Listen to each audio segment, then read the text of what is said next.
We must recognize that we as a nation are at a pivotal moment in history. When I look at climate change, it's in the category of sources of conflict around the world and things we'd have to respond to. We have to respond militarily very often to the effects globally of climate change. Those who say that now is not the time to act fail to recognize the gravity and the urgency of our energy and climate change challenges. America's top generals are saying it's time to protect the country from the ultimate enemy, the climate crisis. The Pentagon has released a report declaring the changing climate a national security threat. The military has been experiencing the effects of climate change on the front lines for years. Climate change acts as a threat multiplier, making unstable situations across the world even worse. If you take a look at Syria as an example, most don't remember what caused the Syria conflict to start. It started because of a 10-year drought and folks having to move from their family farms into cities where they then were not getting any support, and therefore a civil war began. It's making logistics harder, endangering troops on the ground. Worsening weather over the Mediterranean has delayed vital supply shipments, reinforcements, and rescue operations between Europe and Africa. And the Department of Defense can't use live ammunition anymore in the West during droughts because they could start a wildfire.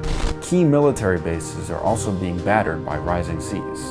We share bases of pretty much waterfront property all over the world, so if the ocean's going to rise, we're going to be impacted everywhere. Langley Eustis Base in Virginia has seen 14 inches of sea level rise, causing flooding to be more severe. So everything we look at in terms of our infrastructure, we have to look at through the lens of how would I build and design infrastructure that would support changes in climate. The more time and effort the military has to spend on climate change, the less it has to combat other threats.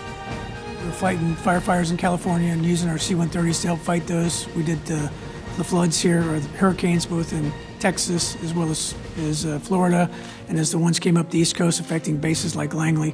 When Hurricane Michael blasted through Tyndall Air Force Base with 150 mile-per-hour winds, it damaged Tyndall's F-22 fighter jets, almost all of its buildings, and required the relocation of 11,000 personnel.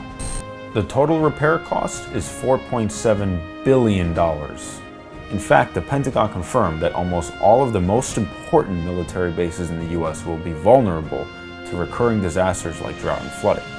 This threat to preparedness is of major concern as a new front opens in the Arctic. As Arctic ice melts, it's creating a new military front in America's north. This new ocean is mission critical to the protection of the United States and is escalating tensions between the U.S. and Russia. The geography is no longer the buffer that it once was. We, for decades, actually used the sea as a moat and really didn't have to worry from the threats directly coming against the homelands from the sea. That has fundamentally changed. Russia is extending its Arctic reach with more than a dozen new airfields, 16 deep water ports, and weaponized icebreakers. A lot of them.